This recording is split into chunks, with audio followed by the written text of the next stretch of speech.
이번 시즌 손흥민 선수가 도움을 정말 많이 기록하면서 도움 순위를 보면 리그에서 그로스, 트리피어, 와킨스 3명의 선수가 도움 10개로 1위고요. 그 다음이 네투, 팔머, 살라 그리고 손흥민 9개의 도움을 기록하면서 도움 2위에 올라와 있습니다. 그러니까 손흥민 선수가 프리미어리그 전체에서 득점왕 경쟁에도 참여를 하고 있고 도움왕 경쟁에도 참여를 하고 있는 거거든요. 그렇기 때문에 손흥민 선수가 득점도 많이 하지만 키패스라던가 찬스 메이킹도 이번 시즌에 굉장히 많이 하고 있다 봐야 되는 건데, 결정적인 찬스를 만든 횟수가 이번 시즌 프리미어리그에서 살라가 가장 많고요. 그 다음이 손흥민입니다. 그리고 키패스만 놓고 보면 토트넘 전체에서 쿨루셉스키 다음으로 가장 많은 키패스를 창출하는 선수가 손흥민 선수예요. 그래서 사실 이번 시즌에 손흥민 선수의 도움이 9개보다 많아질 수 있는 장면들이 있었거든요. 그런데 주변에 있는 선수들이 결정을 못 지으면서 도움이 기록이 되지 않는 장면들이 꽤나 많았었죠. 그래서 손흥민 선수의 도움이 많아지고 있는 것은 최근 들어서 갑자기 손흥민 선수가 도움을 많이 기록한다 라고 보기보다는 이번 시즌 내내 손흥민 선수가 도움을 많이 기록할 수 있는 플레이메이킹이라던가 찬스메이킹 능력을 발휘하고 있다, 이렇게 봐야 되고, 이번 시즌만 그렇느냐, 손흥민 선수가 해리케인이 있을 때도 찬스 메이킹에 있어서는 팀 내에서 가장 좋은 선수 중에 한 명이었습니다. 지난 시즌 손흥민 선수가 토트넘 내에서 케인과 페리시치 다음으로 결정적인 찬스를 가장 많이 만든 선수였고요. 키패스 횟수는 토트넘 전체에서 가장 많은 선수였어요. 그리고 기본적으로 손흥민 선수가 해리케인과 조합을 만들 때 해리케인이 내려와서 기점 패스를 해주고 손흥민 선수가 앞으로 뛰어나가면서 페널티 박스 주변에서 찬스를 맞이할 때가 많았죠. 그런데 여기서 손흥민 선수가 득점도 많이 기록하지만 과거에도 본인이 좋은 공간에서 볼을 잡았을 때 그 상황을 이용해서 주변 선수에게 도움을 기록하는 모습도 많이 나왔다는 것을 의미하거든요. 예를 들면 이제 이런 거죠. 해리케인이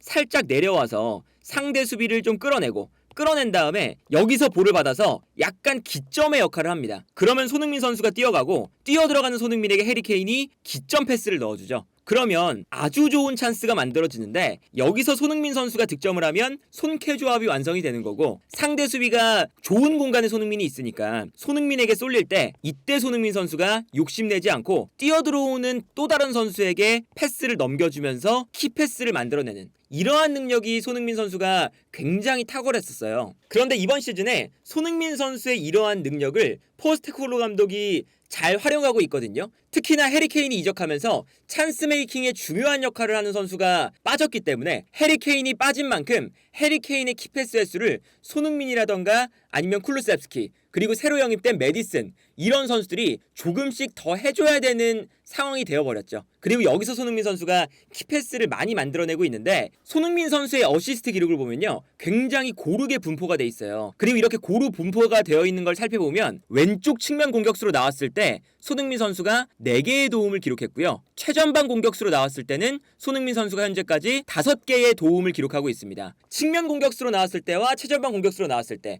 어떤 위치에 나오든 손흥민 선수가 키패스를 많이 만들어내고 도움을 기록하고 있다는 것을 여기서도 이제 확인할 수가 있는 건데, 특히나 측면 공격수로 나왔을 때는 지난 시즌 해리케인이 손흥민 선수에게 패스를 보내주는 것처럼 넓은 공간에서 손흥민 선수가 본인이 볼을 잡아서 좋은 찬스를 만들어주는 역할을 했습니다. 예를 들면 손흥민 선수가 측면 공격수로 나왔을 때는 포스테코글루 감독의 전술 자체가 중앙 지역에 밀집하는 거잖아요. 우도기와 포로, 좌우 풀백들이 중앙 지역으로 들어오면서 상대 선수들이 안쪽으로 자연스럽게 밀집할 수밖에 없게끔 이런 전형을 만들 때가 많습니다. 그리고 이러한 전형을 만드는 건 좌우 측면에 넓은 공간을 만들어주면서 측면 공격수들의 1대1 할 수 있는 공간을 만들어준다는 것을 뜻하죠. 베르너가 측면에서 1대1 찬스를 만든 다음에 스피드로 이겨낸 다음에 컷백, 이런 장면들이 많잖아요. 그러한 역할을 시즌 초반 그리고 이제 시즌 중반에 왼쪽 측면 공격수로 나왔을 때 손흥민 선수가 그 역할을 하죠. 그런데 브레넌 존슨, 베르너, 쿨루셉스키 어떠한 선수가 나오든 손흥민 선수가 이 역할을 가장 잘해요. 그래서 토트넘이 중앙 지역에서 볼을 가지고 있다가 상대 수비가 중앙으로 쏠리면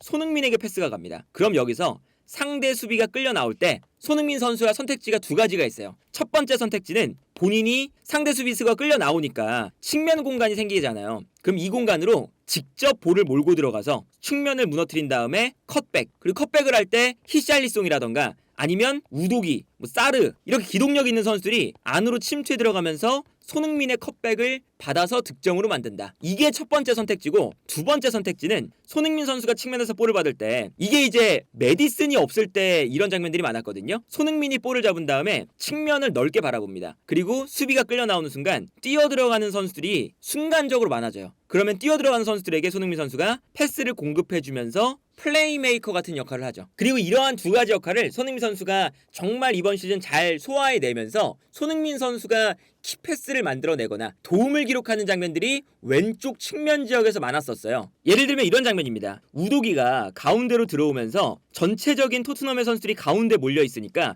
포로도 가운데로 들어와 있죠. 상대 선수들이 중앙 지역에 밀집할 수밖에 없습니다. 그때 손흥민 선수가 측면 공격수로 나온 날이었는데, 측면으로 손흥민 선수가 넓게 벌려주면서 이 넓은 공간을 확보하게 되죠. 그러면 손흥민을 바라보면서 측면 지역으로 토트넘이 패스를 보내주고, 여기서 손흥민이 상대 측면 수비수와 넓은 공간을 두고 1대1을 합니다. 근데 여기서 손흥민이 굉장히 간결하게 치고 달려가서 완벽하게 상대 수비를 무너뜨린 다음에 컵백, 여기서 이제 달려드는 선수가 득점을 만드는, 이게 도움을 기록했던 장면이거든요. 이런 모습이 측면 공격수로 나왔을 때 굉장히 많았어요. 아니라면 아까 말씀드렸던 것처럼 두 번째 선택지, 손흥민 선수가 측면에서 볼을 받았을 때 상대 수비수가 끌려 나오면 끌려 나오는 순간 주변에 있는 선수들이 뛰어들어가기 시작합니다. 정말 많은 선수들이 앞쪽에서 움직이고 있죠. 그러면 이 뛰어들어가는 선수들 공간으로 손흥민 선수가 패스를 공급해주면서 손흥민에게 패스 선택지를 늘려주는 거죠. 여기서 손흥민 선수가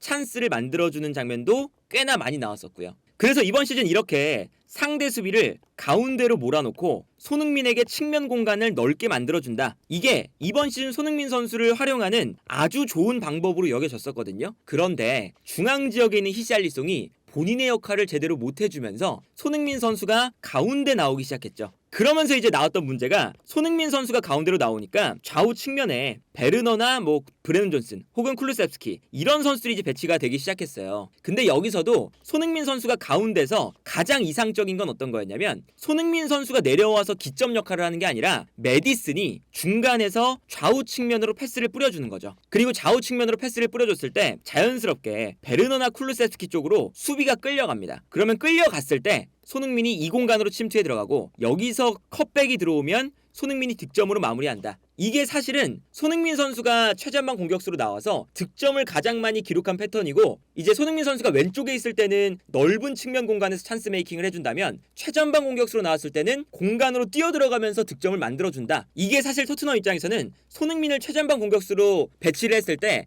아주 이상적인 구조라고 할 수가 있는 거죠. 그래서 예를 들면 이런 거죠. 메디슨이 중앙 지역에서 볼을 잡았을 때 측면 지역으로 선수가 뛰어갑니다. 그럼 메디슨이 반대편으로 넓게 패스를 보내주고, 중앙에 있는 손흥민은 반대편으로 패스가 넘어가는 걸 보고 전방으로 달려나가기 시작해요. 그러면 측면 지역에서 쿨루셉스키가 볼을 받았을 때 상대 수비가 끌려나가니까, 끌려나가는 순간 또 다른 선수, 이제 풀백이었던 에메르송 로얄이 이 공간으로 침투해 들어가고, 수비수가 또다시 에메르송 로얄을 따라갑니다. 그러니까 수비수를 한 명 한 명씩 끌어내면서 순간적으로 상대 수비가 또다시 끌려나가니까 뒤로 뛰어들어가는 손흥민에게 공간이 나고요. 이 공간으로 에메르송 로얄이 패스를 보내주면서, 패스가 물론 약간 길었지만 손흥민 선수에게 매우 좋은 찬스가 만들어지는 것을 볼 수가 있었어요. 그래서 손흥민 선수가 최전방 공격수로 배치가 됐을 때는 손흥민 선수가 내려오지 않도록 좌우 측면에 있는 선수들에게 패스를 뿌려주는 메디슨의 역할이 정말로 중요했습니다. 근데 최근 들어서 메디슨이 상당히 부진하죠. 그러다 보니까 메디슨이 부진하기 때문에 좌우 측면으로 빠르게 패스를 공급하는